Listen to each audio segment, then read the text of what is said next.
That performance was late. They just piled it on.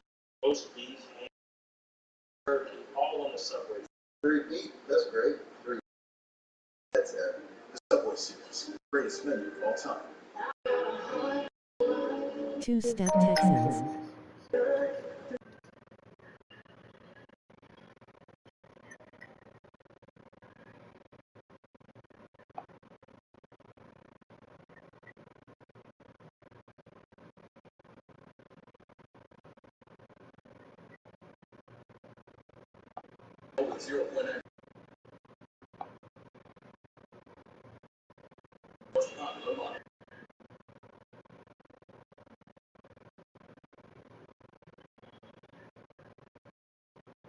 This next one is so other main.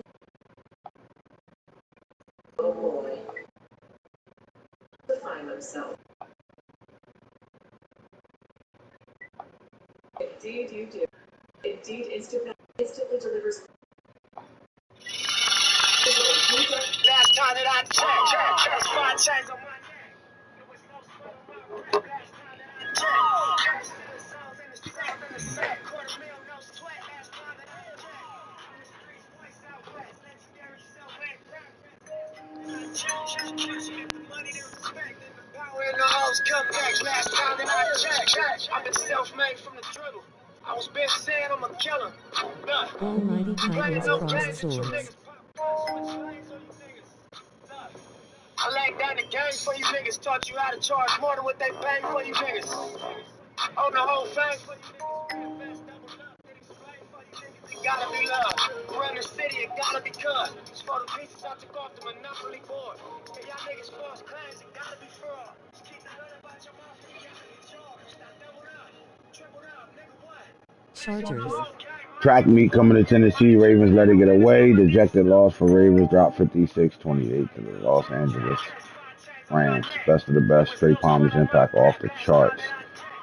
Chiefs beat Lions 33-14. Doomed by giveaways. Kansas City airs it out against Lions. 49ers over Seahawks 24-21. 134 yards from McCaffrey equals victory.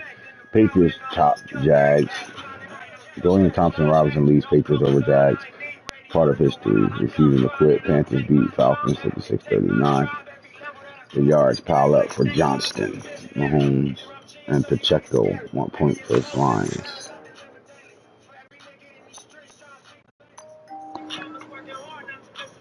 It's dirty money, get washed on royalty statements. Black owners in this game are powerful racists. Young niggas in the set just doing it makeshift. And then this is how you end up a boss.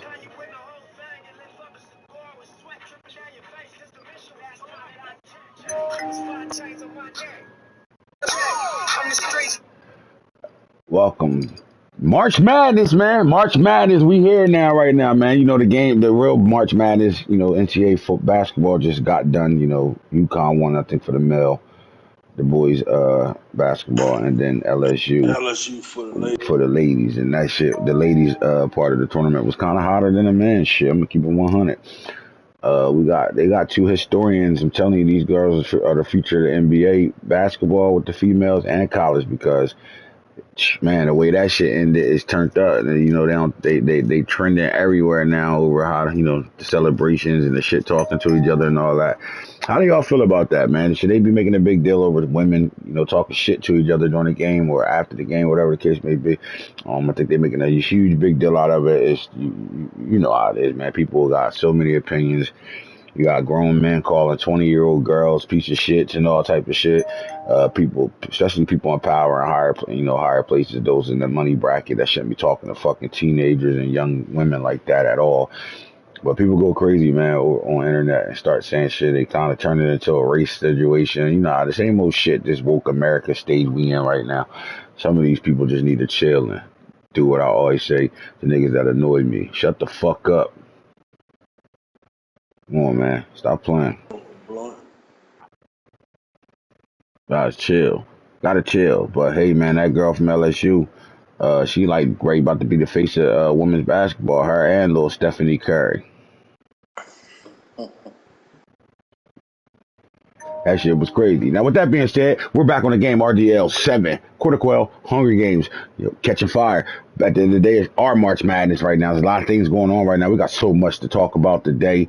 So much to talk about along the league right now, man. Week 10, we'll go to week 11. Once the week 11 hit, you know, you got to the advance of week 11 before we shut down the ability changing. All right.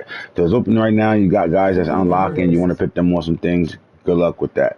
You know what I'm saying? Just do it yourself. Don't go on you know what I mean? Don't go looking on people's shit. Copy. Be your own creativity. Snick, I say this though, at week 10, you know, the mode people should be in right now, you got, to me, I call it the 3-stage mode.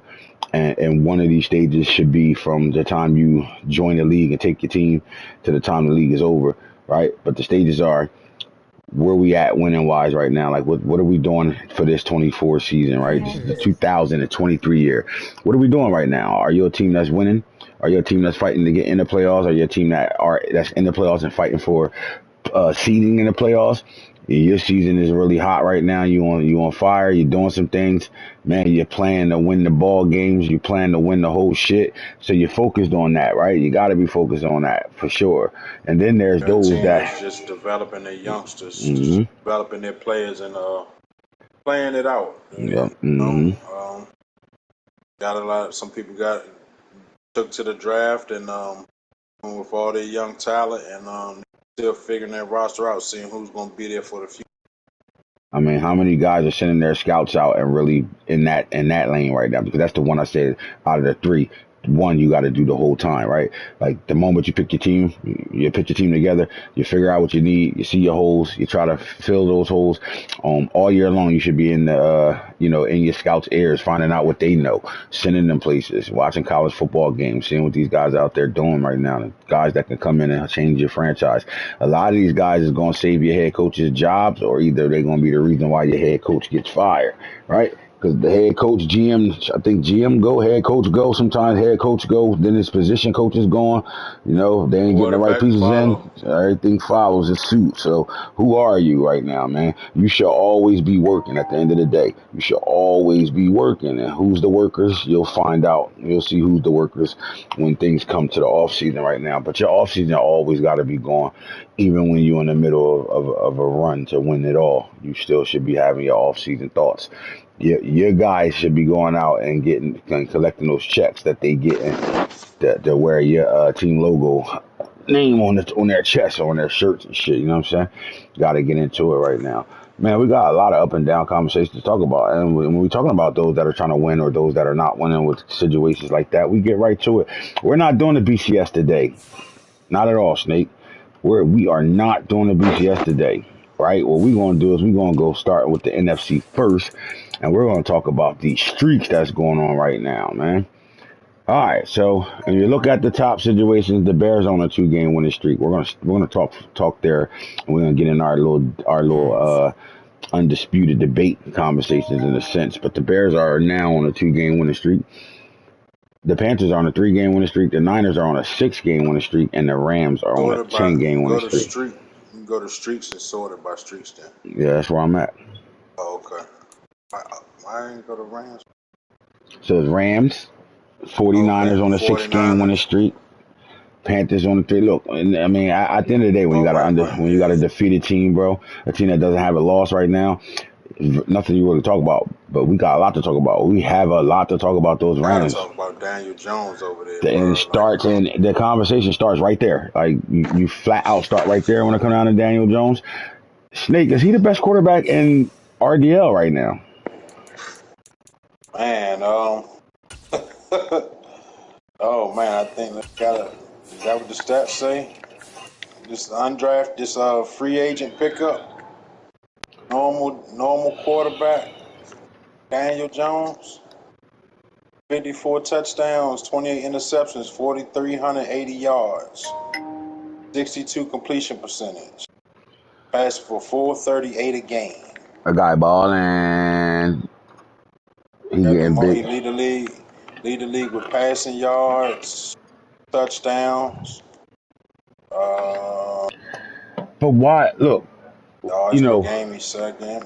it start with the front office, and then it starts with the head coach, right? It starts with the front office first, then the head coach, then the position coach, and then you start to look at the team and the staff around the players and what's going on in LA. I don't think people realize Not for how nothing, lit league it him. is in LA on both sides, NFC and AFC, right? But in the NFC side of things, let's just be real. When you talk Madden football, the Rams aren't, especially without, losing to Jalen Ramsey early, the Rams aren't a team you look at that should be undefeated right now. I mean, I know they got Aaron Donald over there, but like they're not supposed to be what they are right now. So like it's really, really litties in the Rams organization right now. They are putting it together, and I think it starts with the front office to have the wherewithal to say, "We're going to go get us a bridge quarterback," and in that bridge quarterback, and I just think Daniel Jones is like, "Man, look, man, I should have got that contract in New York." You know what I mean? But I get it. New coaching staff over there, these guys aren't tied to me whatsoever. AT&T But I'm Madden not going to be one of these have he quarterbacks that's going to mastered be his sitting in system free to agency run? every year, people picking this up just because they need another quarterback on their roster right now. I really think Daniel wants to play for a contract. Now, will he get it for the Rams? I don't know. I think, look at the label. When you look at the player tag, it says bridge quarterback. So it's telling me I don't know how invested they are in him. Now, let me ask you this. If he takes these guys to the playoffs, right, well, they're going with 10 wins. They're pretty much going to the playoffs. But if he can win some a playoff game or two or even win the whole shit, do the Rams owe it to him to give him a contract? I think if anything, he owe the Rams. If Bringing anything, him he in owe that the Rams, system, huh? he owe the Rams. Hey, look, he bringing him in the system and showing he can still do some things. Like he might pick him up a job. He might even get a little eval at the end of the season and get a little All get a right, little so upgrade. You know what I'm saying? He won't get re-signed to LA, but he might buy him a job somewhere. so you're breaking the news right now, and you're telling us that no matter what Daniel Jones do, he will not be signed to LA. Yeah, he out of there. Out of there, Nothing huh? he can do, bro. That's we see the first motherfucker go straight from normal to straight to X Factor or something crazy. Period. I don't think he's out of there regardless. All right, so with that being said, with the things he's doing this year, man, 54 touchdown passes, 62%, 438 yards a game, he is running that system to perfection right now. So my question is, even if he doesn't get a contract with the Rams, will we see Daniel Jones as a steady? Is he putting on enough film right now for him to be able to, audition and be the starting quarterback for another team in this league? Yeah. I think some team would bring him in to be a backup, man. I don't know. I think it's a system, man. You know, it's kind of like Shanahan's, man. I think it's a system over there. I mean, listen. So Daniels ain't really who he is. It's the system, is what you're saying. Well, there go our first debate session right now. I believe it's Daniels. I agree. It's the system. It's the system too. But I think it's Daniels. I think people ignore, some of the things Daniel come with to be able to like you just can't pick up any quarterback and fit them into a system. So like, yeah, it's the system. Obviously, anytime you're having success, you're going to look at the system and the scheme and what they're doing. But not every quarterback can just get picked up and go into a system and have a lights out season like this kid is doing right now. I think guys ignore, some of the trait lines that this kid comes with in the game itself, right?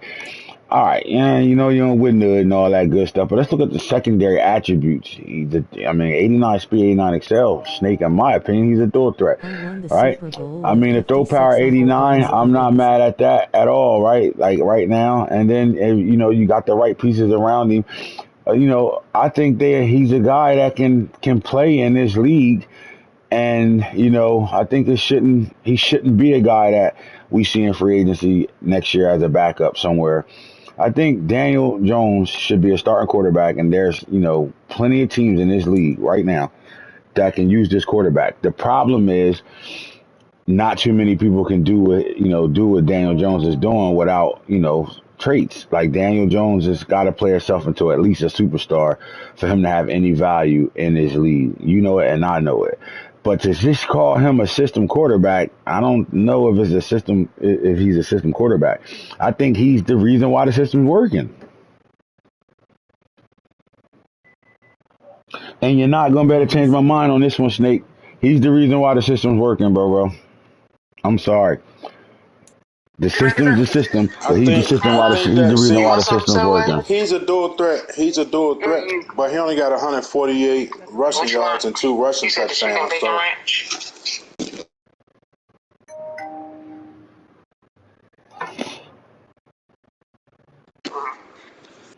So like he not really using him as a real dual threat quarterback over there. He running his system. It's kind of like I say, it's just kind of like Shanahan. The Shanahans, they bring the quarterbacks in to use their system. Like he definitely has other abilities, but I don't think he is even using that. He's just a bridge quarterback, period.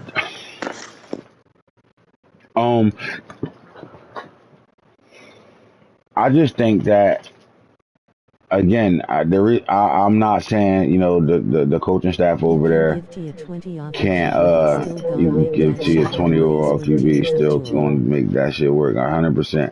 All right, you know what? You're right. I think it's the system. I think it's the system behind that. That's the machine. The machine is the system.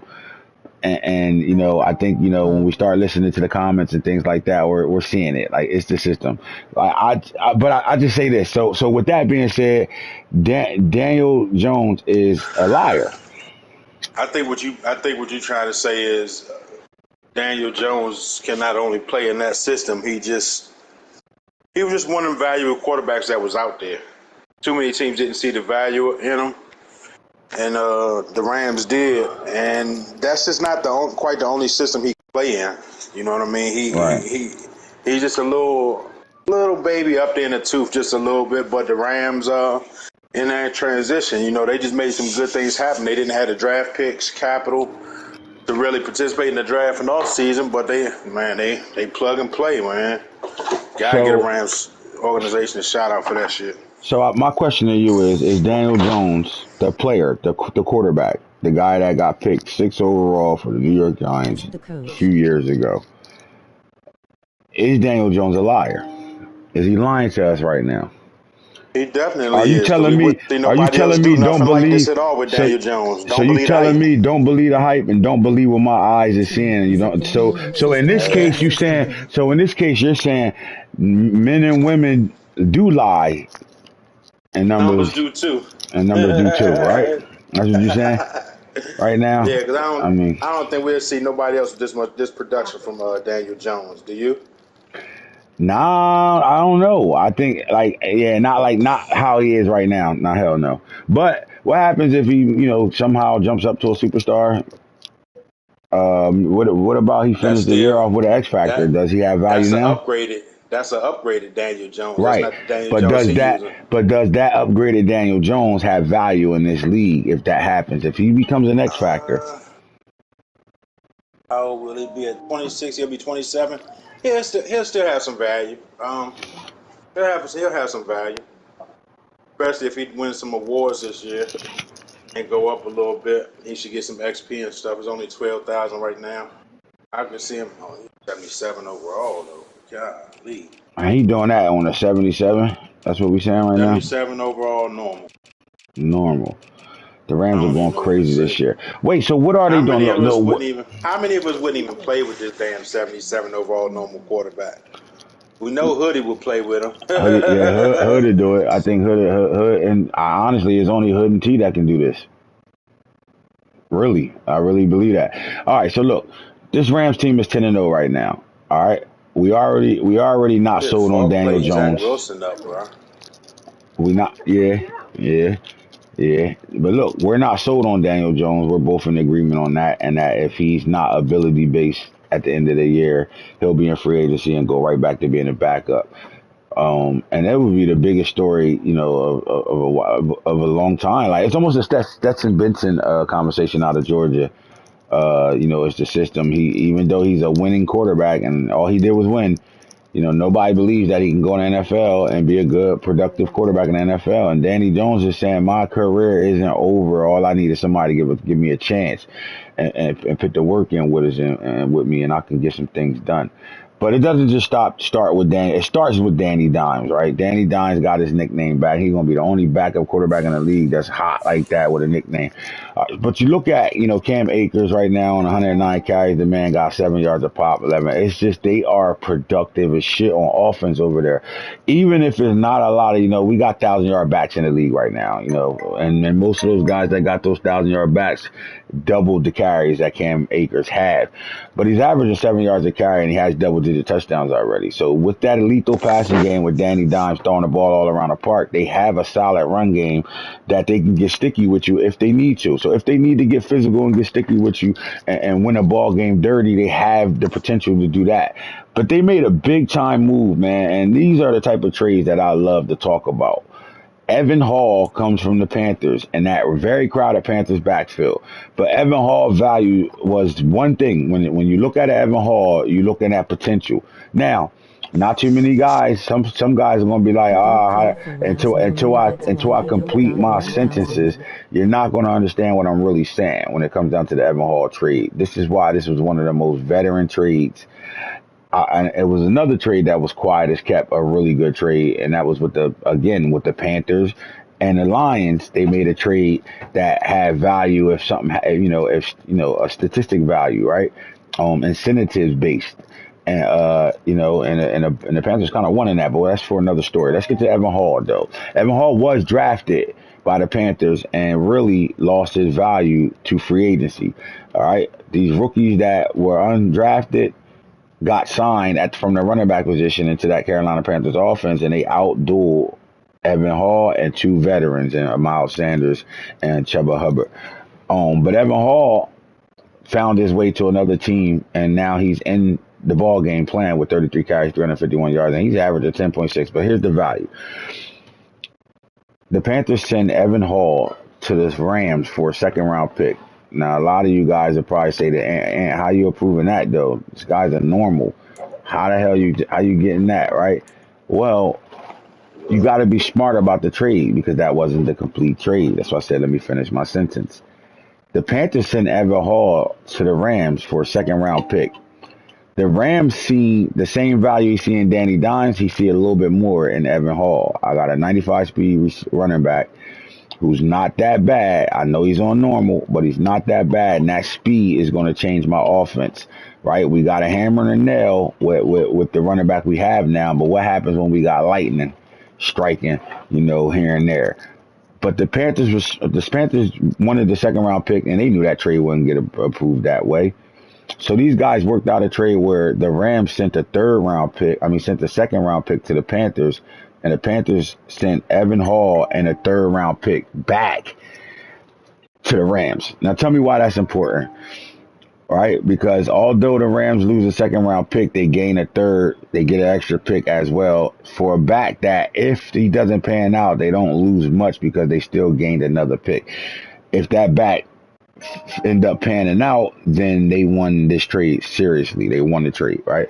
Because if he can get this guy going and getting right, he can end up looking like a second round pick at the end of the season. If he gets him going, get a breakout or two here and there, and the moment you get a 95 speed running back on Superstar, it's over with. Now you got to hire a running back. So I love that trade. But look, why did the Rams see this? Yards a game.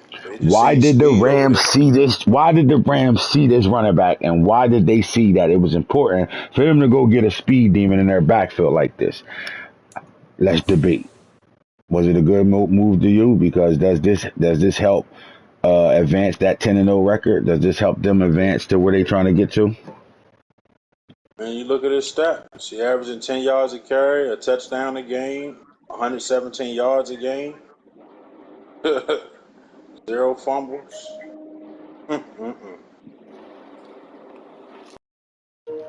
Yeah. Turnovers. I just think this. I just think it's a smart move because they get themselves a player He at this kills. point, right? Exactly. Speed kills, right? So they kind of like playing that game with guys right And now, right too. now he's elite. Right now he has elite speed. Elite speed. And that's game changing speed. All right, so you got 1,000 yards. You got over 1,000 yards out of your backfield. Out of the guys that are getting carries, you add all those up, you definitely over 1,000 yards. So they're getting production in their run game. But when you get to the receiving game, man, did anybody see Trey Palmer from Nebraska? You know, the LSU transfer that was a great punt return, kick return at LSU, but never really got to see the field as a receiver. Why? Because he was on the field during Jeddah and what's the guy's name? Jamar Chase and Terrence Marshall and Booty over there. It was a crowded receiver room in LSU, which made him transfer to good old Nebraska, right? And this guy was a combine warrior. He went to the combine and went crazy. They showed that 40 time and it's lights out from there. Did you expect a guy like Trey Palmer to come into this league and be one of the most dominant diaper Danny rookies of this season? On normal. Huh. Another normal, like we playing with 3 normals and they got better stats than half of the That league was right now, drafted in the 6th round, pick 24. and they going I don't, bonkers right now, man. 56 catches for 1667. You're starting to see why this roster is winning. In a situation where they shouldn't really be winning the way they're this winning right motherfucker got now. 23 touchdowns, 170 yards a game. It Good don't even Lord. matter. We at week 10 He and they got got 3,000 3,000 yard yard receivers. receivers already. All of them with 20 plus yards or more. One about to hit 2,000. Then the tight end they got in the trade with Ramsey when the Dolphins raped them. He has fucking 15.8 yards a game right now. I mean, catch right now, and 4 touchdowns on the year right now. So they're productive. They're using their entire arsenal right now, man. Tutu Atwell and Tutu's been quiet over there because Palmer's been taking all the shine right now. Cooper Kupp, 36 catches for 1,000 yards, 11 touchdowns. I mean, this team is very productive offensively, and that's the reason why it's a high flying circus out there in LA right now in the NFC side of things, and these Rams are getting it done right now, and you see why they're on a 10-game winning streak right now. Do you see it slowing down at all? Oh, man. Not right now. Hard to see it, right? Yeah, he's 10-0 right now. All right, so we're looking for win streaks right now, man. Now, look, bro, we could talk for a second on this next team, man. 49ers. Man, this nigga T is ridiculous. 49ers are on a 6-game winning streak right now. After starting off 0-3, the Niners haven't won a game right now, man. And their coach over there is one of the hottest Haven't coaches lost in a the game. NFC. Since they lost 3, and then they haven't lost a game since right now. Haven't lost a game since. Now, let's debate, Snake. I'm going to leave out. I'm going to start it off with the debate. It ain't no debating. He shut up and started tucking the ball in CMC gut. I think it is a debate. I think the coach didn't give credit to his roster. I think he came in and really didn't get to know his roster before he put the product on the field. I don't think he understood what he had right now. Now that he does understand some of it, look on defense, Nick Bosa's 3rd in the league in sacks. He understood what to put on him. He got a little blessing from somebody that opened his eyes up to why you know what, look, fuck it. His brother said, Nick Bosa over here and Joey Bosa, I'm your older brother. Joey Bosa's Nick's older brother. Stop playing. This is what you do. This is the technique you need to use. Use that technique and let's go. And the Bosa brothers are going crazy right now because they 2nd and 3rd in the league in sacks right now. All right, so look, this is why I'm saying, it is a debate. Your situation is they shut the fuck up pretty much and just started to get it going over there and do what they do. But you can't just shut the fuck up and get it going without what I said when we first talked about this 49ers team, and that they are a playoff football team. They have one of the better rosters in the league. Yeah, that's why I say it ain't no debate, because you're right about what you're saying, for real. You know what I mean?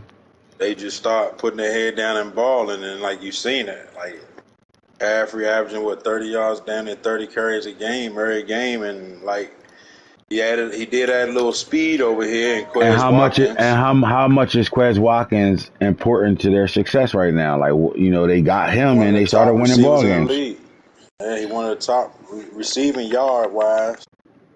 It's always cool when you see a guy see value in a player that another coach doesn't see value in at all, right? Because what happens when you start seeing that player go crazy like that, and he was on your team, you can't tell me you don't look back and think like, damn, maybe I could have been doing that shit if I kept him. Quez Watkins third in the league in receiving yards, basically 1,500 receiving yards on normal. It's purely off his speed. But would you say him locking in with C Mac in the backfield and White Chocolate is the reason why Quez is getting play like that, or would you say the fact that the play action is there for them is the reason why Mac can run the ball better in this team? Because look, man, they got a solid offensive line, they got a solid scheme, they got the right pieces over there. It's a reason why this team is on a 6-game winning streak. I'm asking you to find that reason. All right, find the reason on why.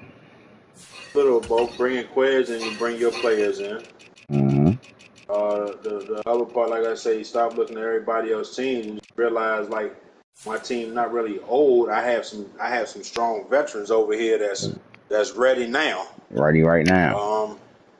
I think the owner got a little bit pissed with himself. Like he thought about the 49ers, think about all the talent.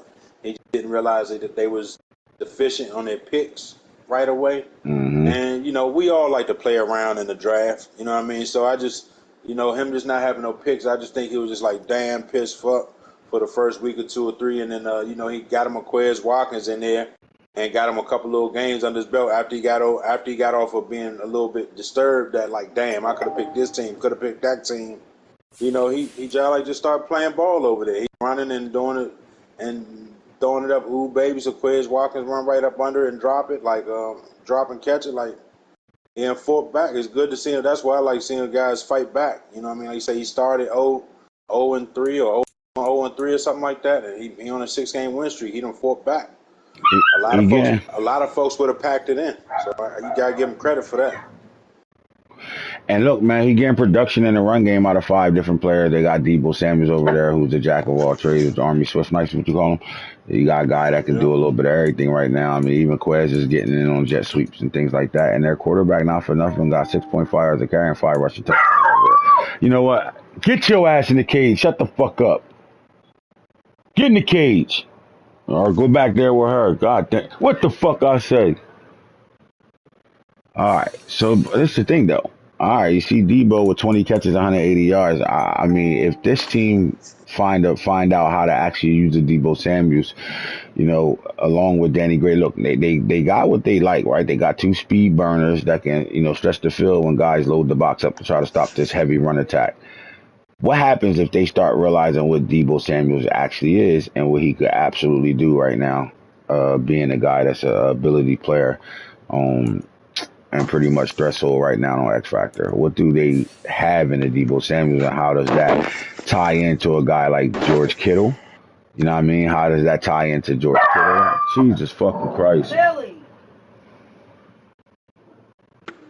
think they got a lot of weapons over there. They just realize how, and they got a system. They have a system too, like that they like to run. I think Quez Watkins fits more in his system. I don't think they see the full value of. But Snake, they got to, bro. If they want this team to, like, guys can't. Sometimes you handed a gift and a blessing and don't even realize it, right? And I think that was where young Ray, the coach over there, was at. I think they came in with a game plan of, all right, this is what we got, and we're going to, we'll probably take a couple seasons before we can.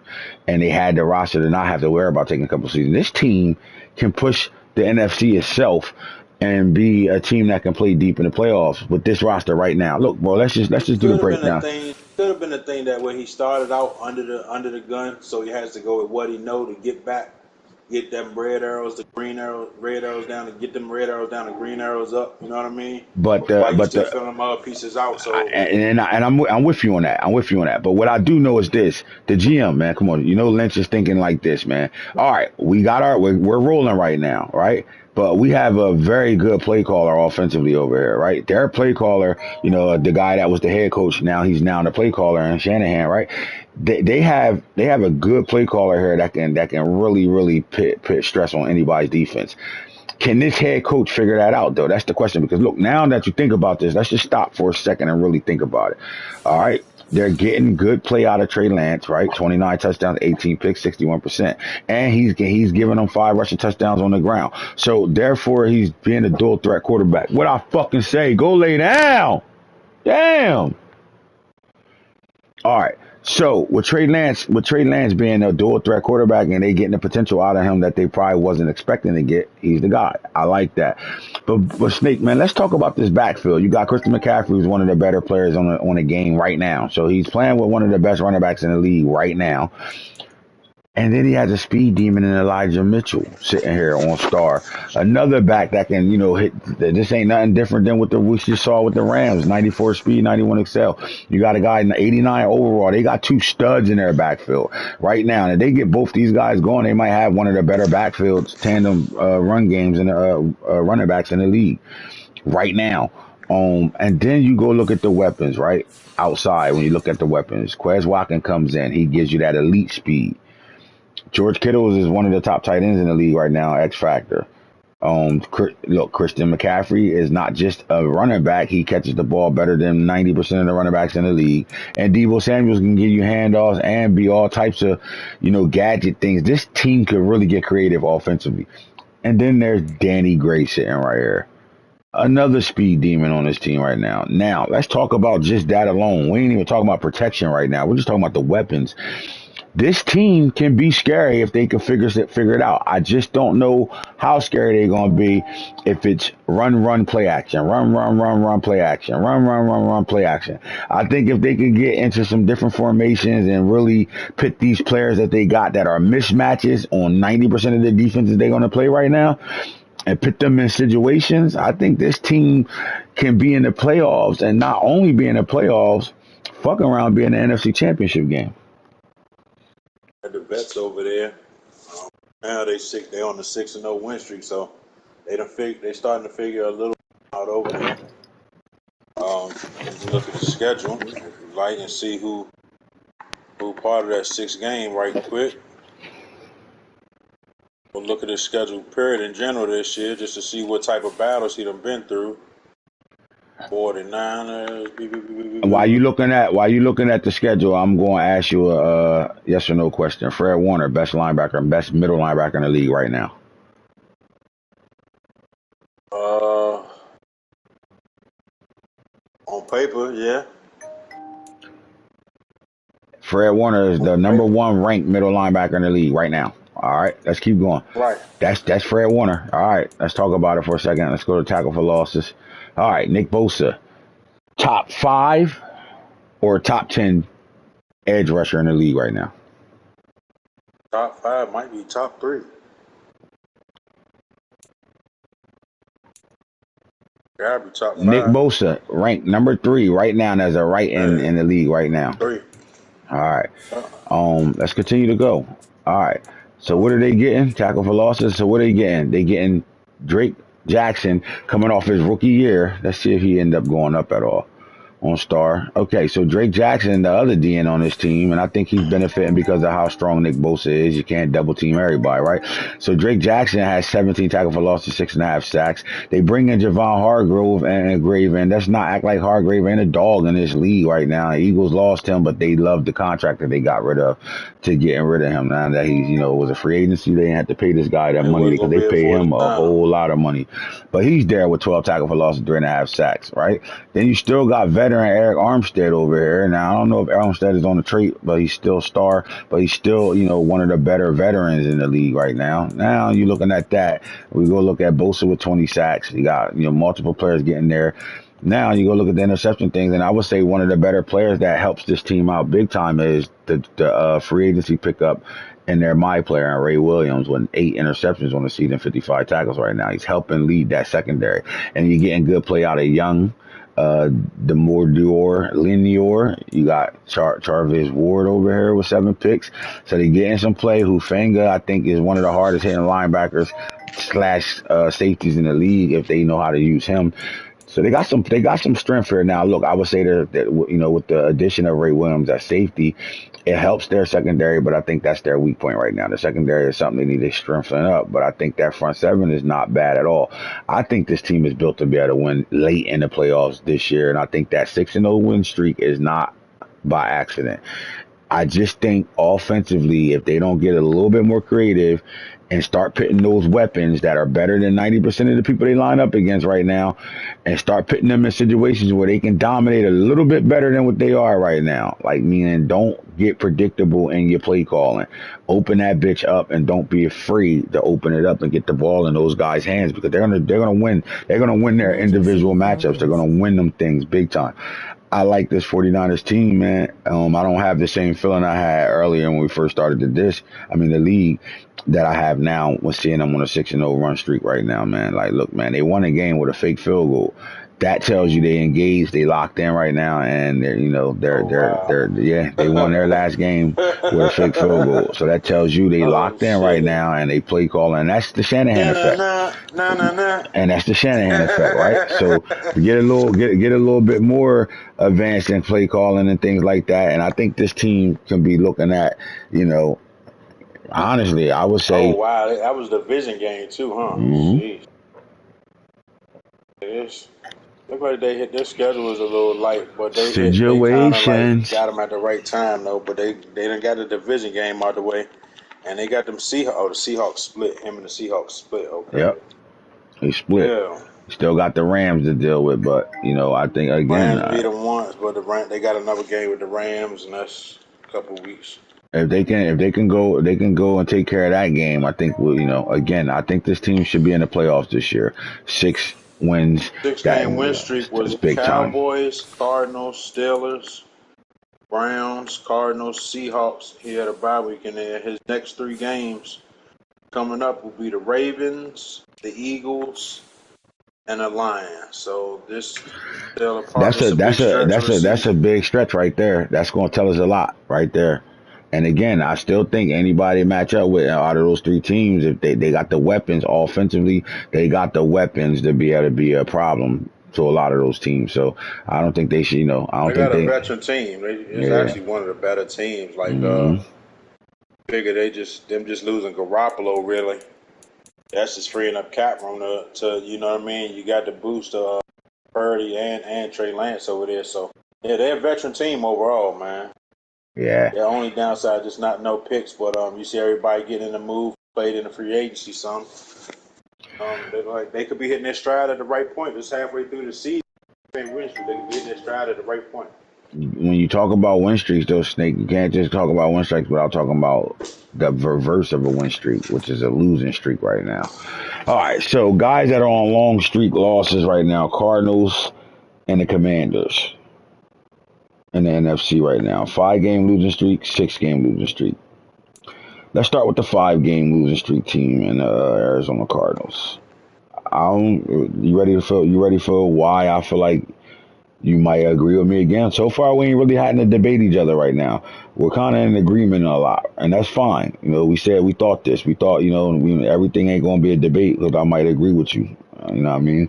But I think the Cardinals are 1-5 or 1-9 right now, and on a 5-game losing streak right now because they don't understand the quarterback they have. Simple as that. I just think they are not, no homo, but they're not attracted to Kyler Murray. They don't have an identity at all.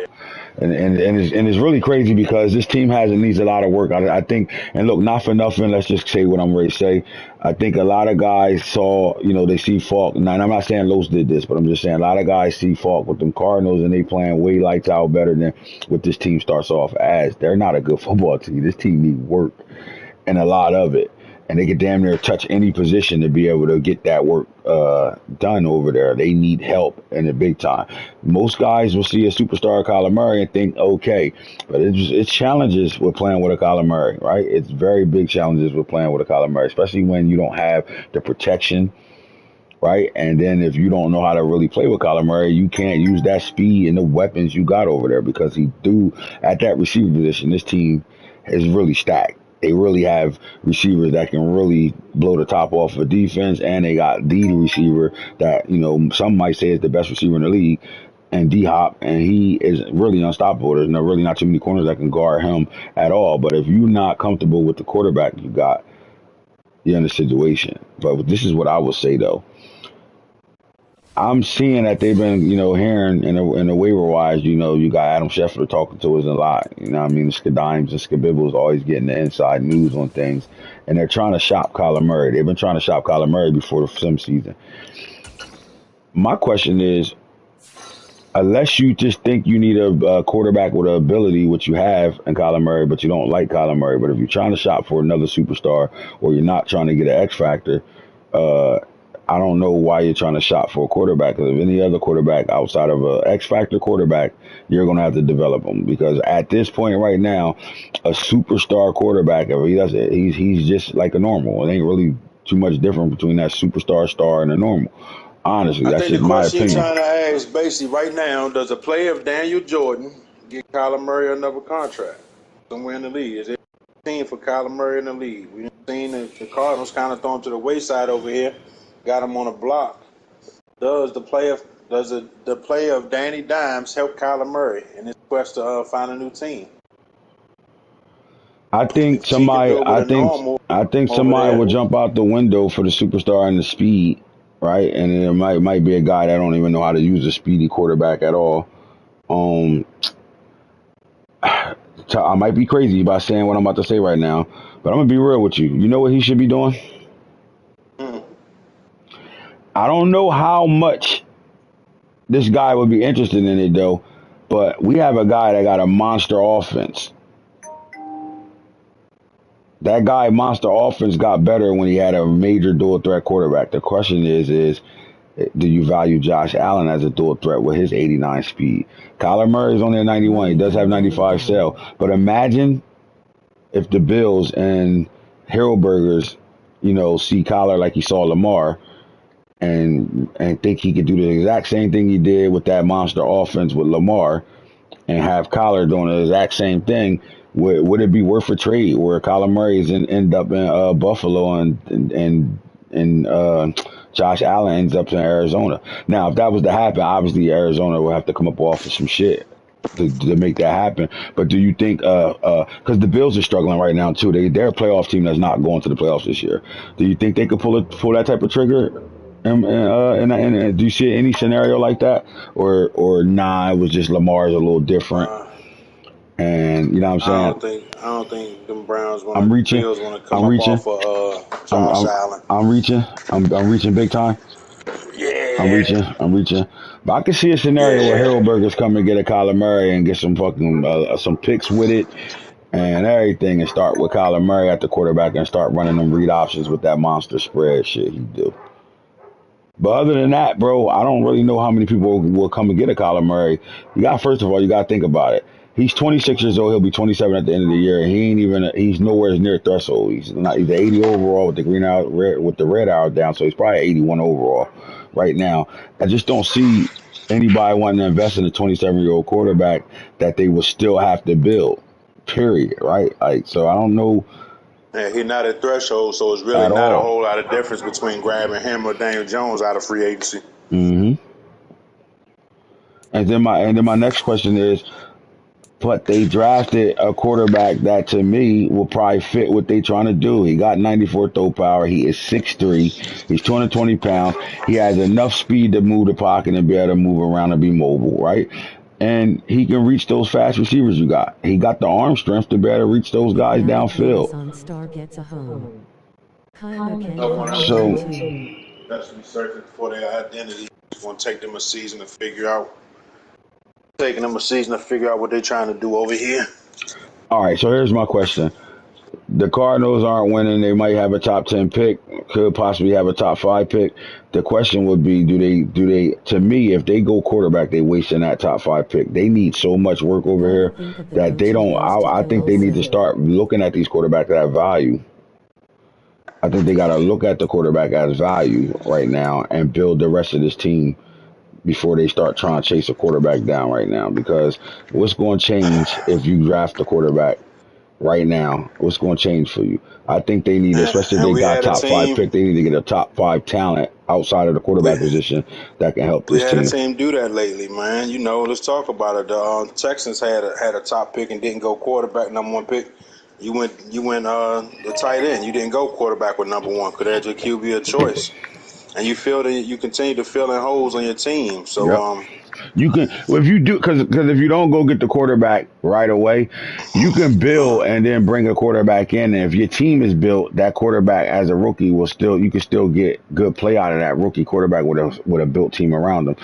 I just think if they go all in quarterback right now with these two on their roster, I think. Listen, look. Bottom line, what I'm saying is, you can't invest in Clayton Tune from Houston and not give him a shot before you go shopping for a quarterback elsewhere. That's just my opinion. I had this guy on my board. we Like, if done I couldn't seen get one of the quarterbacks I wanted, he was the Clayton guy. Tune do some things before.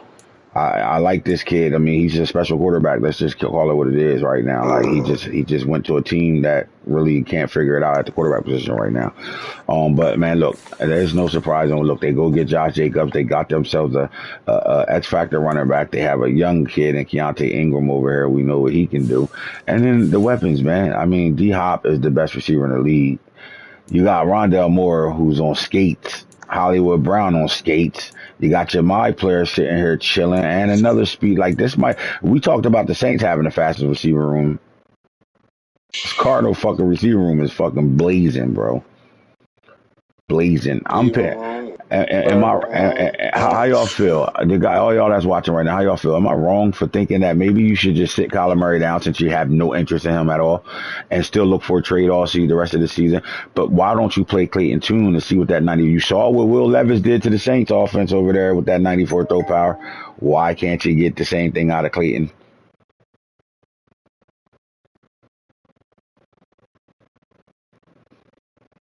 They got a lot of figuring out to do because they need help in their secondary. They need help on their offensive line. And to be honest with you, if I'm them, you know what I mean, I'm going O-line right away. If I'm them, I'm going to start getting protection for whatever the guy is at the quarterback position.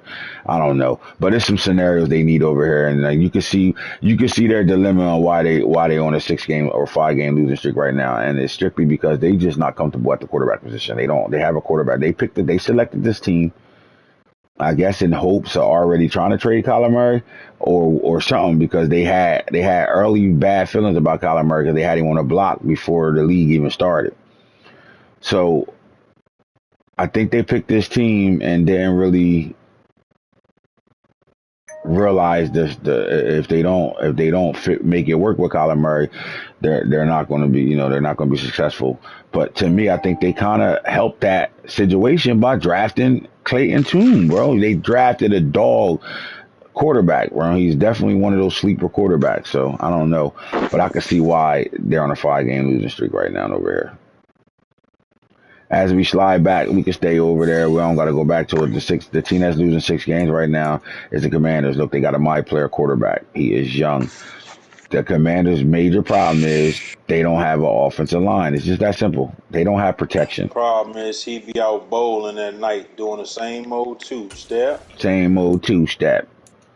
Same old. But look, man, this team has the pieces around it. They just, they're in development mode right now. My thing is, that defense is fucking retarded over there, right? And one of their better defensive linemen is hurt right now. But again, you got your my player quarterback. He got work to do over there, and he's gonna figure it out. We're not answering that right now. Yeah, Jonathan Allen, though. Jonathan Allen is hurt right now, In but you 2 more weeks. they got 3 Oh capable man, they running got backs in their Devon Payne backfield. and Darian Mathis. They loaded over Loaded. there. That's one thing you ain't got to worry about is that front seven on defense. They're loaded on defense over in the front seven. Again, this team, look, they got a backfield. They got very serviceable receivers. Terry McLaurin is one of the top receivers in the league. You got Johan Dotson, speed with Samuels, and then you got De'Ami Brown still sitting right here. Not only that, they drafted Raheem Jarrett, and they picked up Deron Chaffin out of free agency from Incarnated Word. They got some good receivers in the building, and they really like this kid out of HBCU and Darion Chaffin. They like him a lot. But what I would say is they just need help on his offensive line. This is where the struggle is at. Their struggle is offensively, right? Left and right. Their left tackle and left guard. And look, you see a whole bunch of 80s, right? But why is there still a struggle over there on the offensive line? Why am I still screaming offensive line? Abilities and young arrows needed. And they need one. They gotta find a way to win and get at least 2 guys with ability over here that be able to help protect that young quarterback right now. So even though they got high threshold guys right now, they're all up in age right now. So they 80 overall, 80 overall, 83 overall. Oh, they do got the green arrows. So two arrows up. So they they work. It's funny because they're on a 6-game losing streak, and you see their offensive line got nothing but green arrows on it right now. That's somebody that know what they doing building, right?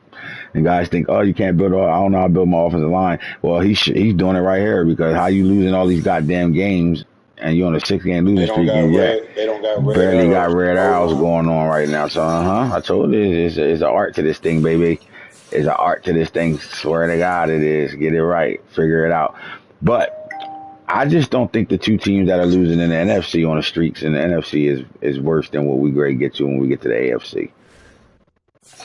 Period. Like, right? I'm gonna leave it alone for right now because that's gonna be a real big debate for us or agreement for us. But the Chargers are 9-0. The other hot LA team right now sitting here at 9-0. Not only are they not they're 9-0. This coaching staff is doing a hell of a job building their fucking football team, man. This team is building, and I know it's veteran based. I know they got a whole bunch of veterans around them, but they got some young pieces, especially on that defensive side, that are not only playing at a high level, they're upgrading to a higher level, which is going to make this team scarier down the stretch. As long as they continue to gel and build over here, they're one of the most dominant teams in the league. And then they have a dominant coach who attacks the game in a dominant fashion. So now you got some young pieces that's being dominant along with the veterans, and that's where the mesh comes in at. And you take a great team like the Chargers and make it better. I don't want to say greater, but you take a great team like the Chargers and make it, dominant. And that's what you're seeing with this 9-0 team right now, bro. Everything you got, X factor quarterback. That's about to be a problem. Threshold at that. X factor running back. They working on a backup. They got out of free agency. They really big on Todd Spear. Keenan Allen is still getting it done up there in age, getting it done. They got a young kid on their roster, Antoine Green from North Carolina, that can get them some reps at the receiver position. The tight end went up to a superstar during the sim this year. They got big time weapons making big time plays for them right now. They got a solid offensive line. It could get a little stronger, but they got a solid offensive line right now. And then defensively, they got the guys coming off the edge. That's, one of the best in the league. And Joey Bosa played the Lions and had 20 plays in that game where he affected the play. 20 of them. And we ain't even talking about Khalil Mack. God damn it, bro. Give me a second, my nigga. Like, I'm on the show, cuz. Stop. Fuck you want. This is what Hitter be talking about. How you gonna fucking how we gonna get footage and shit, and every time you on the show you gotta cuss a dog out, your mom calling you, or you answering your phone. Oh my God. That's why it's called edit, nigga. Steelers.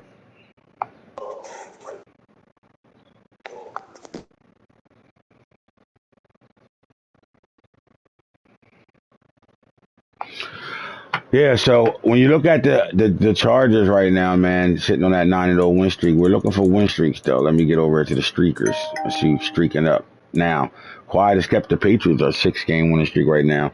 And let's be real. it's a quiet 6-game winning streak right now. You gonna start looking at teams and you start looking at stats and things like that. You got that Patriots team that's quiet. First of all, I don't think this team should be in the playoffs. I don't think this team should be streaking.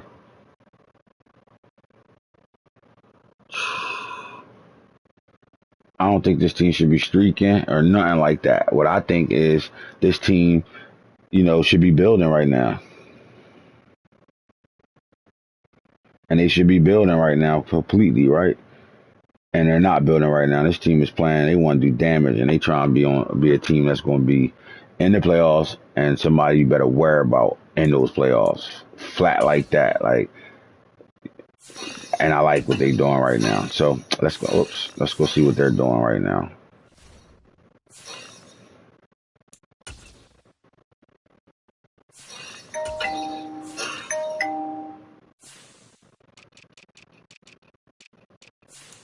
All right. The first thing they did was they went with Dorian Thompson-Robinson. They got rid of a superstar quarterback, got a second-round pick for him, and they brought in Dorian Thompson-Robinson, who, to me, should be a starter in this league. And he's exactly that, starter in this league. Flat-out starter in this league.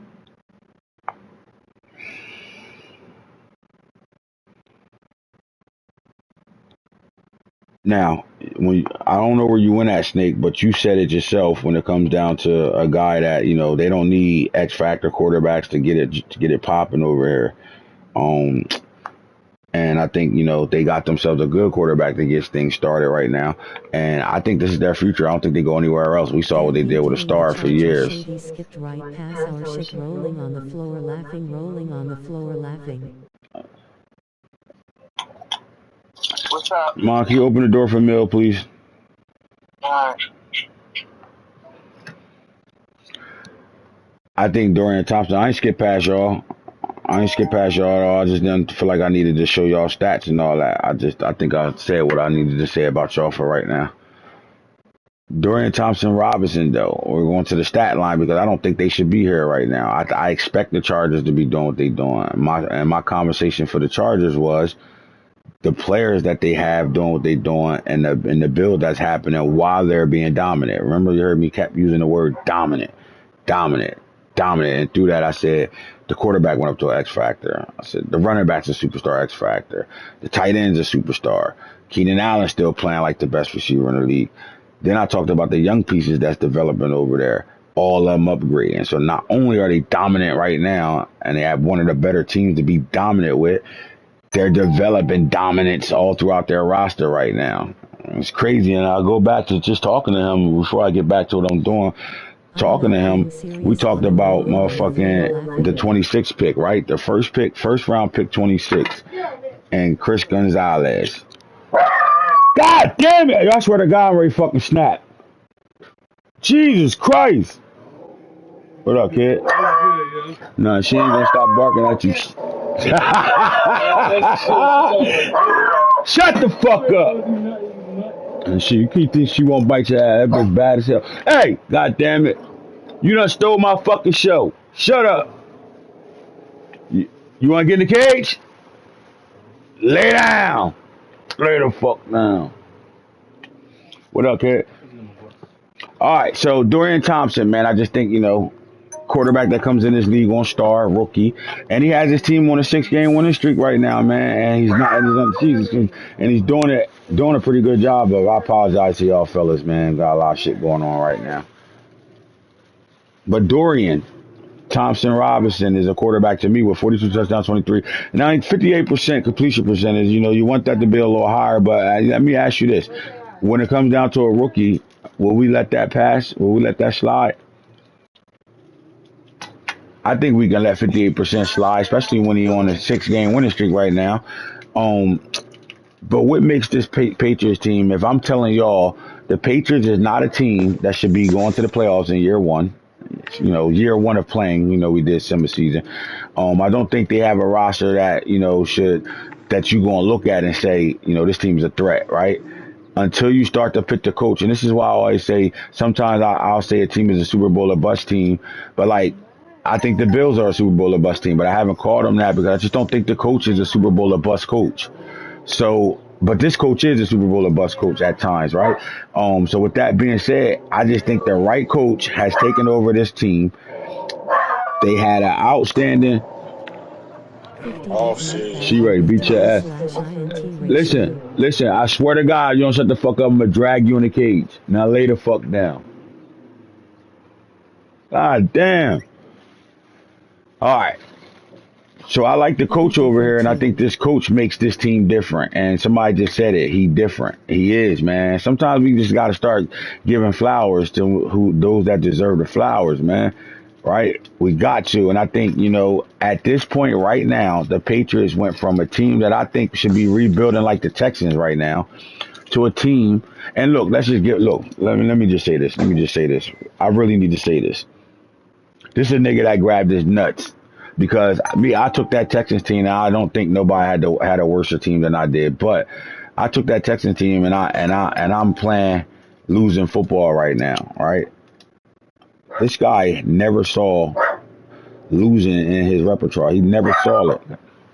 He saw, I don't give a fuck what I got. Let's go. I'm better than a lot of you guys right now. So me calling myself a good coach, I took the back seat way. Right?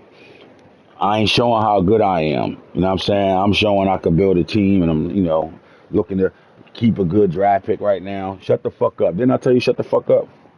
Didn't I tell you shut the fuck up?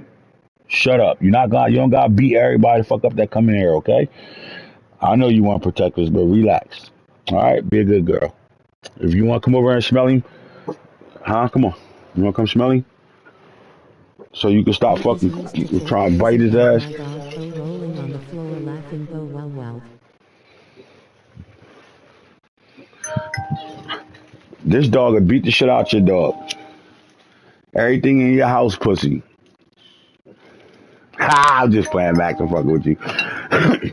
All right. So I ain't even go no further than Dorian Thompson, 42 touchdowns, 23 interceptions, right? What do we got in the run game? Pierre Strong. Most guys don't pay attention to, especially when you get the Rolling on the combine floor numbers from laughing. me. Rolling on the Now floor you get a guy laughing. 95 Rolling on the speed, floor 94 excel, laughing. right? Now you got a running back that can Replay turn that corner everything on in you. house pussy. Tell him again, nephew. Get nephew started. Everything in your house, pussy. I'm just playing. Leave my nigga Max alone, man. Y'all roasted him for a whole 4 days. Leave him alone.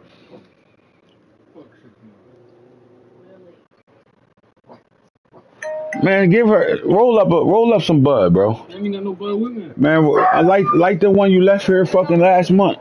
Sitting right there. I like that shit and blow it in her face so she can go to fucking Old sleep. MT. Come here. Come here. Rolling on the floor Come here. Come here, laughing. Lily. Come here. The fucked up part is she ain't moving. Like she on protect mode to you right now.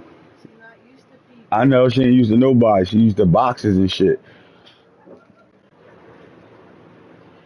Hiding around boxes, hiding under boxes all day.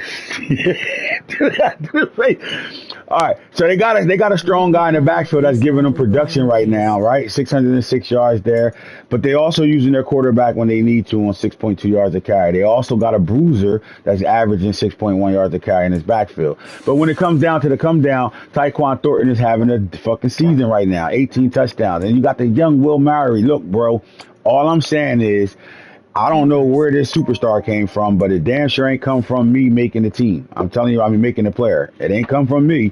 So there it go right there. I don't even know if he was on Star because he must have got him on Star too. I almost want to go down and find that too because I know I had him on normal. I don't remember him being on Star, but look, the fastest motherfucker. God damn it! Why, Erica, stop, man! Why you playing with me? Gonna get him. She shoot this hell. Gonna tell her shit. Get him. Get him. Shake him. Get him, Taco. My bad, I'm back. Shit, it don't matter. The dog over here entertaining the shit out of us. I'm ready to fucking kill this dog, hanging right out the window. I'm just playing for all y'all woke motherfuckers, had a motherfucking animal people at my crib. Nah, but look, he got his tight My end to a lady doing some superstar, food bro. in here. So Snake, I'm talking What about team these. you on? I'm on the Patriots right now, and I'm just talking Oh about the yeah. rookie Dorian Thompson having a great We year. seen Hoodie do this before though, Yeah, man. We Ty, seen him do yeah. this before with Tyquan Thornton is our balling out. quarterback. But you know what we got to do though, while we assessing this six winning streak, we got to do like I know I didn't show the Chargers and the things they doing for, especially with the players upgrading all crazy. I know I didn't show them, right? I talked about it because I don't have to. He showed y'all himself. Every time you get upgraded, he's showing you. He showed us in the chat. He followed the Right. same. So some hmm people started posting in chat. He been posting here, so we know he been upgrading his players. Right. He ain't gonna say he ain't doing nothing but building himself. That's what he doing over there. That's what's up. Now, with that being said, look, Dorian Thompson, the rookie. That's a rookie that's impacting this team right now. Young Pierre Strong is not a rookie. He's only a 1 year player, but he's helping this team right now.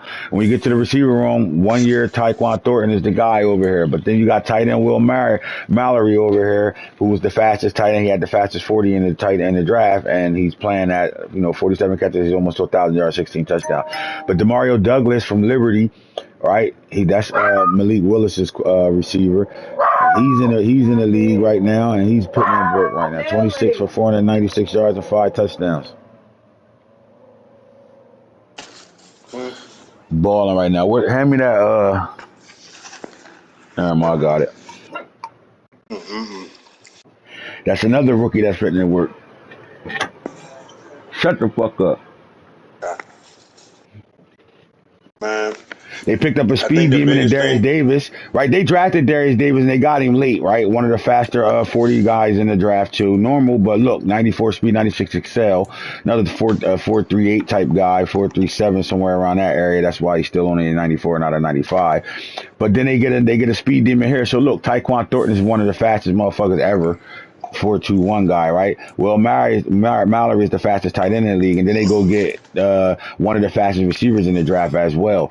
I mean, this team is using their weapons Well, right now. you got to start. You got to say one thing about them. You got to start in their offseason, their draft. So where we gave some teams props, and I'm gonna say like the Eagles for drafting. And the The top dogs that Dolphins, came to and them. the Dolphins, and those teams They drafted and they played. they got the main This niggas. team, Hoodie, he didn't just look at the top. You can tell he did some homework.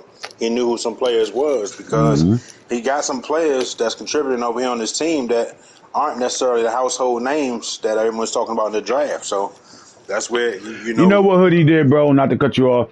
Hoodie drafted check Madden everybody players. 40 times. 40 Yep, times. that's how you gotta do it. Just check their 40 times. He drafted Madden players, right? You know how back in the day you get on the game and you can go get one. He'd be ass, but he got the speed. You go get him, build him into something.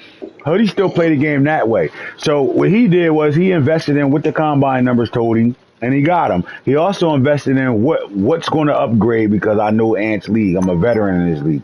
What happens when they pro days come out? I got some guys on here that's going to win. Exactly. So that's what I mean. I just, without saying everything out there, he didn't necessarily go right after the big names. He won in a different way. And that's why he on his win streak and why he winning some games right now. And we've seen Hoodie do this before.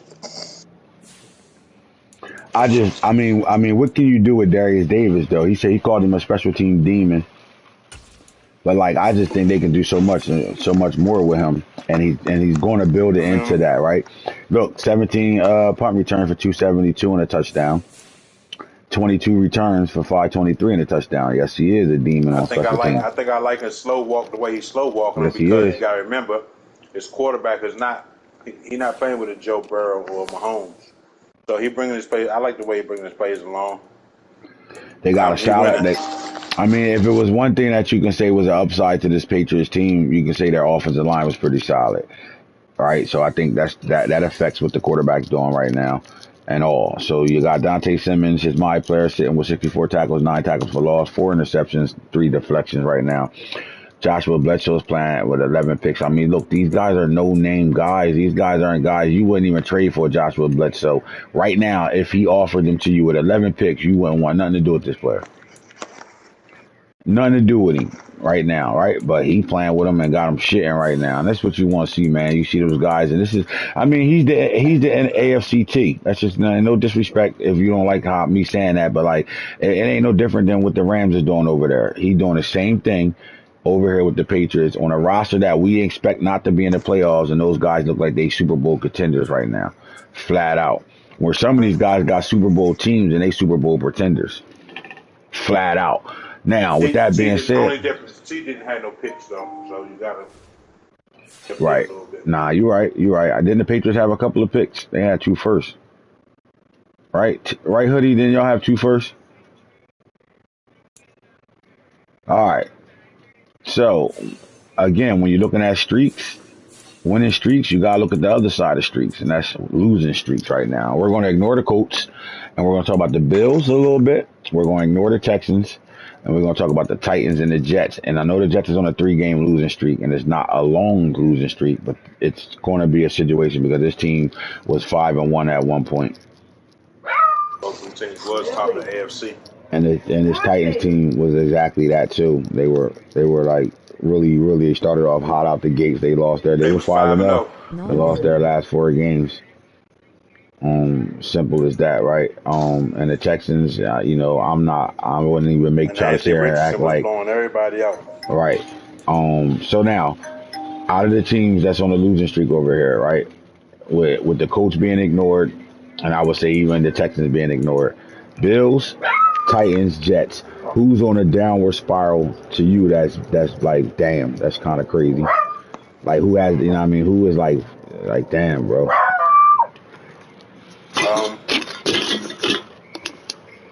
Might be the Titans, might be the surprise. Only one reason, 2 reasons, minor reasons. They on a 4-game, the Jets on a 3-game. And then also, we know the Jets did have a flat tire game with Breece Hall, and he been running the ball, so you can't control that. So I think the Jets might be they was 5-0 last time we looked. The Titans was. The Jets was, they must have been 5-1. I'm gonna agree with you with the Titans. I'm gonna agree with you there, but I don't have a reason. My reason ain't the same reason why. Look, the Titans started off hot like that because of the schedule. Simple as that. It was schedule based because this team ain't a team that should be winning. They should be on a 4-game losing streak, right? You got rid of Derrick Henry, you got rid of Malik Willis. Although Malik Willis never really started down or starting for you and playing under that coach, but you get rid of those 2 players and you lose your backfield with one of the worst offensive line groups in the league and didn't address that at all. They got some clean pieces on defense. I like the linebacker Noah Sewell. I also like the D tackle they got from Wisconsin, Benton. He's a dog, right? And then what they did, AR-15, and they got some weapons. They're doing a really good job getting the ball to those guys, but even those numbers are slowing down when the competition got better. Once the competition got better, and this is not taking nothing away from the coach, right? I just think he doesn't have the team. Yeah, their team. They were playing ahead of schedule because they were dominating the teams that they were supposed to. But that's just if you talk about their 5 wins, can you tell me one big win on that schedule? How many out of those 5 wins? How many of those wins is versus a winning team? So look, right now, Titans. All right, first I beat the Steelers week 1, Colts week 2. Hold Jags. on, slow down. Steelers got a losing record. Who else? Who was week 1? Steelers. Steelers week 1. Colts week 2. Okay, losing record. Jags week 3. Losing record. Texans week 4. Losing record. Jags week 5. Losing record. Now, who did they lose to? Rams. Undefeated. Panthers. Winning record. Bucks. Winning record. Ravens. 500 at least right now.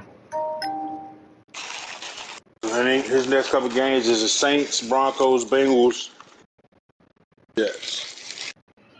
Do you have him winning any of those games? Maybe the Broncos? Maybe the Broncos. Him and the Jets should be a firefight. Falcons is trying to figure out if they had the right pieces in their organization. They're going through a rebuilding year right now. They'll win that game. Go ahead. They'll probably win the Browns too. They'll win that game. And they got the Texans and the Colts. They can still have 10.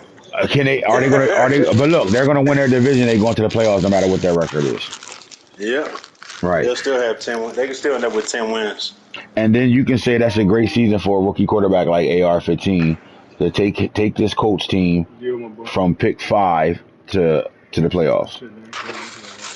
Yeah, this season they close out. Looking at the schedule, they close out like they automatically should. You'd have to say, regardless of what happens at this point, it'd be a successful season. They had a good off season. They kind of headed in the right direction. Yeah. Regardless of what else going on with the other teams, you still got to grab the sticks, and he got them to the play. He looked like he's gonna get them to the playoffs regardless. He gonna be a division champion. He gonna play in the playoffs, and he gonna have a great offseason because he got double picks. He had a great year. This is a great year for the Tennessee Titans. Although they're struggling right now with the better teams they're playing, but look, man, they got 2 firsts, 2 seconds. Their rookie quarterback is flinging the ball all over the park. They're developing 2 really good receivers plus the tight end over there. They got some things going on a little bit defensively right now. And again, they're going to be in the playoffs. They're going to be the AFC South champions, and this team will have an opportunity to have a great offseason through the draft. So even though they're on a 4-game losing streak and is a down spiral, I expected this to happen with the Titans. Right. I think they were a little bit ahead of schedule, and they just had the right schedule at the beginning, which set their tone to how AR is. That way. Once you say it that way, you say the same thing. I guess you kind of got to say the same thing about the Jets. Exactly. They was up. They was ahead of schedule. So man. All right. Well, there's not much debating going because on. The Jets showed you. The Jets showed you who they were. Period. Because look, they were out. They were, like you said, they were running the ball in Breece Hall. They was out there getting wins. But they showed you who the real Jets was when they played the Raiders, not the new Raiders coach, the old coach that had the Raiders that people was putting 80 and 90 up on, and they beat them by 14 to 12 or some shit. 14. That showed you what this Jets team really is. This is one of the younger teams in the league as well, man. They were kind of ahead of schedule, and when the Breece Hall went down, they kind of slowed their whole offense down. Because when you got to play a game without him, it's hard when you're not a runner already to go back to running when he comes back. Yeah, well, not for nothing. We know Hunk not running the ball at all for real. Right. But he done made a conservative effort to run the ball. Breece Hall has 150 attempts this year. And he missed a game. He had a flat tire game. So, I mean, just even looking at their roster, we know the Jets really has a young roster. Yes, they're actually ahead of schedule, too. If we go to his schedule this year, let's go shoot at his schedule right quick.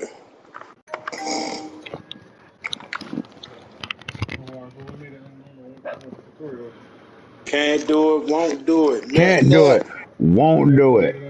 You know he ain't playing in that Nets. All right, let's see. Let's go to the schedule. Oh, my gosh. He lost to the Dolphins. Needless to say, he beat the Giants. Crushed the Giants. Sheesh. He had a problem with the Bills, but he beat the Bills 21-14. Beat the Raiders 14-10. He beat the Broncos 35-17. Beat the Cowboys 24-3. What's up, baby? Why don't you do your reading and stuff first? Get your reading stuff out the way first before you turn the PlayStation on. He lost to the Chiefs 21-7. Lost to the Patriots 33-10. He had his bye week, and he lost to the Panthers 40-14. That AFC South is going to be some shit, bro. That AFC South going to be some shit going forward. AFC East is going to be some shit going forward. The Bills are going to be the question mark over there. Can they get it together? Can they take, come on, Harold Burgers, you literally hopped on one of the best teams in the league and got that shit looking just like you had the Browns. With that being said, though, at least these first 2 or 3 seasons, I think, Hero might got enough dilly in them to steal some games over there to still keep that AFC Southeast pretty interesting. He can steal a game here and there that can matter with that team, I think. Hell no, you're going to dilly the shit out of that team over there. Nothing changing. Nothing changing. So you don't think Hero can steal an important game or 2? The first time around? Nope. And change some things? Nope. He stole a game from the Steelers from Todd last year, and then before he ran his mouth, and then he got 100 put on him. Exactly. He just got to do it and don't say nothing this time. I think, Todd went in there knowing that he a walking 80 burger, so he went in there on some walking 80 burger and Harold Burger's motherfucker. That's what I'm saying. You don't think nobody would sleep on him? He probably played the shit out of him the whole game. Guaranteed. So that's exactly what I'm saying. You don't think nobody gonna come in the game, think they gonna automatically win. Then Hero got one of the better teams right now, for at least 2 or 3 seasons. He's up in that top echelon of teams. And you don't think it's still a game, an important game or two from some people that's just like not expecting them. No. All right. I think everybody locked in right now. You either not trying to win or you are winning. Simple as that. I don't think anybody I ain't just saying this year. I say the first 2 or 3 seasons, he gonna steal a win or two. No. All right. He gonna have to play somebody like, that's a losing person like him that don't be winning this shit for him to win. He ain't stealing no wins with the Bills. The Bills will be one of the worst teams in the league over the next 3 years. Dilly fucking Dilly. Free Josh Allen. Free Josh Allen. Trade him to the Seahawks for all their picks. Vikings. Dilly. You ain't going. Send him here. Dilly gonna be the 4th seed in their division for 7 seasons straight. And you know what? He gonna play like a motherfucker too. Ain't gonna give a fuck. Dilly. It's the monster mash. It's the monster mash. The monster mash. Over here like that. What you think about the top performers right now, Snake? Our passing leaders, our top 3 are Daniel Jones, Bryce Young, and Anthony Richardson. Let's start with the quarterback play right now. Obviously, we know Daniel Jones is very impressive right now. We like what he's doing.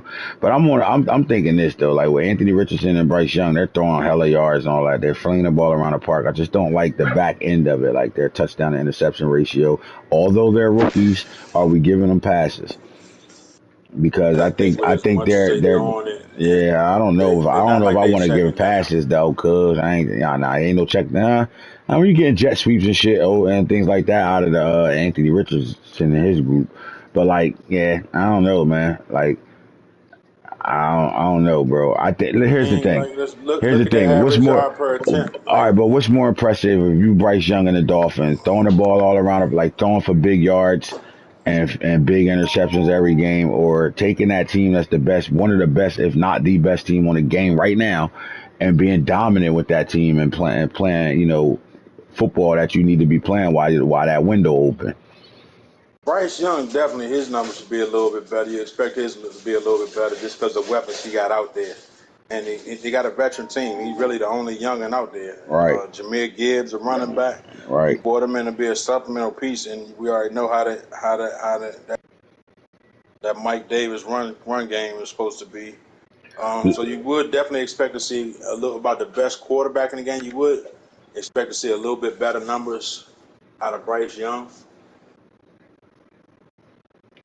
I mean, if this team want to get to a Super Bowl, we want it. We should see he better.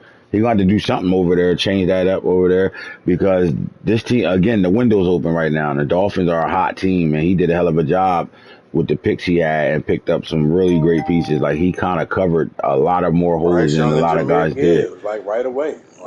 Then he got the 2 offensive linemen. Was Ramsey. But he got the look, and then 2 offensive linemen on Superstar, a D tackle late that was on Superstar. Right, they cleaned up a lot of shit over there.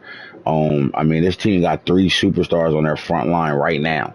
Like, this team has Tyreek Hill and Jalen Waddle on the edges, outside or in the slot, wherever they want them at. They got it right now. This team got Bradley Chubb over there, Jalen Phillips over there. This team got Tyndall, who got fucking like 94 speed at the linebacker sitting over there. This team picked up a mean big time D tackle that was a sleeper D tackle that came in the league ASAP on Superstar right away. They are, come on, man.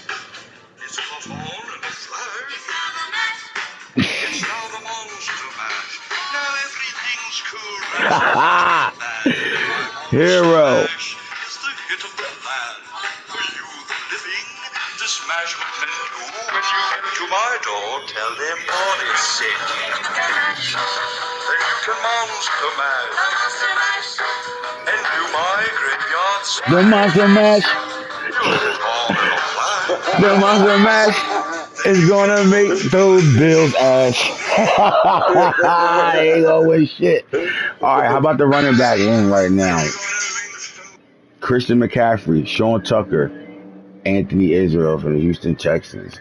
I mean, look at that. 17 rushing touchdowns for Christian McCaffrey. Sean Tucker got 20, and Israel with his lonely little 7. That shit don't even look lopsided as shit right now. But look at the 3 running backs up there right now. And as soon as you move, you start barking, "Shut up! God damn it!" How about the running backs? Look, I like the 3 that's up here, but it seemed like the running back every time we advance, it changes. It seemed like the 2 solids lately has been Sean Tucker and Christian McCaffrey. Yeah, yardage wise, we say them 49ers just kind of like, put their head down, put their tail down, and just Is there go a ahead battle? forward. Is there a battle going on between y'all two, or who's the best runner in the league? I mean, Christian McCaffrey said 9. I got 1606 on 249, and Sean Tucker, the diaper dandy, got 252 for 1562 right now, with 20 teats right now. I mean, who's gonna X Factor, like what's going on right now? What are we talking about? X Factor 99 overall running back. We compare him to 85 overall running back. I mean, So there's no comparison, huh? enough Sean said. Tucker, you're the better runner, is what you're saying right now. It's just, 2 guys having 2 good seasons, Nah, man. not the political correct answer. I need the answer. Are you the better runner right now with his X Factor 99 overall running back and your 85 superstar? Who's better? Last couple of seasons, Whose run game running better, backs up Snake? there. Stop trying to avoid the fuck question. Man, Whose run game is better right now? His or yours? ain't nobody have a season like Najee Harris. But go ahead. Okay. Hey, look, touchdowns, yards, and less carries. Let's go. Let's slide down to the receivers, and we're looking at Xavier Smith with 79 catches, 2,271 yards, 26 touchdowns. Trey Palmer, 56 catches, 1667, 23 touchdowns. You're impressed to And see look both at these DK receivers up. Metcalf, Oh, 64, 16, 46, and 20 touchdowns. Uh-oh, we got a battle going on, Coach, I was except for the going to say, yardage. it was impressive, but then wasn't Xavier Smith normal? He went to Superstar recently. Did he just go Xavier to Smith, Superstar? I think he came in the league on star. Okay, so maybe he was just star. Hmm. He didn't have when we looked a couple of weeks ago. He wasn't on ability because we were talking about all his players wasn't on ability.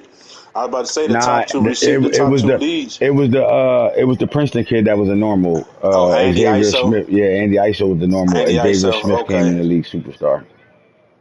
Oh, Xavier Smith came in Superstar Yeah, or star. I mean star. Nah, he came in star. Yeah, he He just came went in up to star. Superstar week 7. Yeah, he came in star. He Even came at even with that being HBCU. said, Dallas Daniels came in on superstar from HBCU. Xavier Smith came in on superstar from HBCU, and the Eagles receiver Shaq Davis came in on stars. I'm sorry, not superstars, on stars. that being said, he got most of his yardage not being on trait. It's pretty impressive seeing Palmer and Smith up here leading the league reception yards. Hell yeah, No, not on trait. hell yeah. Metcalf the third, X Factor. Yep. Um, But we could so argue he, Metcalf, even though he X Factor, Metcalf ain't really built yet, though. He ain't all the way built yet. Metcalf can't even get route check yet. I mean, he's still X Factor And though. he's So still he's X Factor, Metcalf. Don't think 60 I'm X taking that Factor away. still. I know So who like he is. I know who yeah, he is. I'm just saying he he ain't the great DK yet. He's DK Metcalf, and which is still better than majority of the guys that got receivers right now. But look, you can't ignore Xavier Smith came out the gates yeah. going crazy. And right now, I mean, look, man, anytime you got a fucking receiver that in one game get 22 receptions, like, come on, man. I mean, it wasn't like he had 22 catches for like 500 yards and nothing like that. It was like 195, 200 or some shit like that. But like, that's how much they get the ball to that guy. So like, is it impressive He or not is even it leading. dick He ain't riot? got the most. He ain't got the most catches on his team. But I mean, if you look, Andy ISO leading his team in receptions. Like now, Then remember we looked in this tight end had So you just 600 gonna slide yards. So right past me with the is he damn, bro. shitting or is he a dick? Is he dick riding? No, he dick riding him, but he still shitting though. And as much as we say he dick riding, he got another 1,000-yard receiver. They got more catches. You Well, know he what I dick. mean? Well, Than he him. Seconds. well He he ain't got dick. as many yards. Well, he dick riding both of them. He dick. Let me stop fucking with my nigga, bro. Oh my god, he dick ride both of them motherfuckers. That's dick No, I say riding to the he max. tried to dick ride the quarterback AR-15, bro. He trying to Oh he my doing his god. damnedest to get AR-15 on trait. I ain't mad. All you gotta do is have a game where you don't throw fucking 6 picks along with your 6 touchdowns, and you fuck around and go up on the street. Hey man, our 3 sack leaders: Will McDonald, the fourth out here with 25 and 40. Nick Bosa, 20 and 29, and Joey Bosa, 20 and 20. I mean, the Bosa brothers. Look at this shit. The Bosa brothers is up there. At one point, I thought Will McDonald was going to run away with it. Now that you're looking at it, this is interesting right now down the stretch. 25, 20, and 20. 5.5 sack lead right now. Diaper Dandy Will Hey, while you McDonald looking at balling it, right now. Flat out balling now. Interception leaders. Joey Porter Jr. said, I'm stunting like my daddy, except my daddy was a hard hitting linebacker and I'm a hard hitting corner that get picks. He got 15 of them things, 4 deflections. But Jalen Ramsey with 12 and 5 and Kyle Hamilton with 11 and 6. And best believe those 6 picks is all Boone using from the sub linebacker position. Kyle Hamilton is now Weapon X oh, for you the missing Ravens. someone. Hold on, dog. You missing somebody on there. Who we missing? Oh, for them motherfucker. Oh, Jay, my boy. Oh, he only got 11. J.C. Horn got 11. Tied for 11. Yeah, he ain't make the cut. Kyle Hamilton stole that at 11 right now. Guess so. And he ain't make the cut. Our tackle leaders is J.O.K. from the Browns, Troy Anderson, and then DeAnthony Bell, all with a lot of tackles. I don't really be looking at who getting the tackles. That could be some computer You're love. the love. I don't want nobody else. Computer love. Snake, what matchups we got tonight? That's important, man. Yeah. Let's see. From this week. I mean, there's a lot of games not played. Are we close to 7 o'clock yet so I can start hitting this shit on niggas? Yes, we is. Hold up. 7:30. It's 7:30 right now, and none of these 7:30. games are scheduled. Okay. Broncos, Bears, Browns, Steelers, Dolphins, Bengals. What's up with y'all game? That's a I mean, good game, important the game. Browns ain't he on thin ice? Where Mike at, man? Where police officer Mike at? Officer Tillman. We Jets and got Eagles, a big game. we got guys that ain't playing games right now, man. They missed 3 unexcused. They the fuck out of here. Where's Uncle Mike Saints at? and Titans. Where's Uncle Mike at? Raiders, Vikings, Bills, Chargers, I mean, there's a Commanders, lot of Successful Giants, fucking play credit non-scheduled games 10. right now. Broncos, Bears, Browns, Steelers, Mike Dolphins, Lowry. Bengals. I know D West ain't reached out yet Eagles, at Jets all. is scheduled for Eagles and Jets scheduled for 8:10. Texans All and right, Bucks are scheduled for 8 o'clock. there's 2 games. Shoot, 8:30 Mike at this Lowry. bitch. Where these games at? Where these games? Look, Mike, there go Officer Mike right now. Texans and Bucks, Uh, Jets and Eagles. Unc ain't scheduling that. Unc fuck around, take that loss. He ain't even gonna play that part. Dolphins and Bengals. Saints and Titans. Oh shit. Saints and Launchpad. Titans, Dolphins and Bengals. Man, them like the 2 games. Launchpad McQuack. I don't care. A-Chain over there balling, though. It ain't no just Launchpads coming out of New Orleans. Stop playing with my boy from New Orleans over there. His running back is up there and they're running too. What about this Raiders-Vikings game right now, man? Force win Vikings. Bills, Chargers. Uh-oh, Harold Burgers. All right, so are you saying this the Oh, game Harold Burgers upset one of the best players in the league? hey, Hero, you was just out there talking, man. You just said something, man. Where you at, Hero? Dilly Dilly by 5. Dilly Dilly by 5 over the Chargers. Chargers take their first L to motherfucking DDA. I can't help nobody else. Commanders, Giants. That's it That right now. nigga gonna That's hit all me them with this. games. Fuck no, loudly crying face, loudly crying face, loudly Dilly Dilly crying winning face, that loudly game, crying nephew. I face, loudly promise you. crying face, loudly 5. crying face, loudly crying face. He gonna Hey, win that thing Craig, by you out there, 5. John watching? All you gonna do is I'm playing while about you playing that game, shit about to dog. be an 80 burger. Watch it. Craig about to lose the shit out this game. Bills, Chargers, 25-30.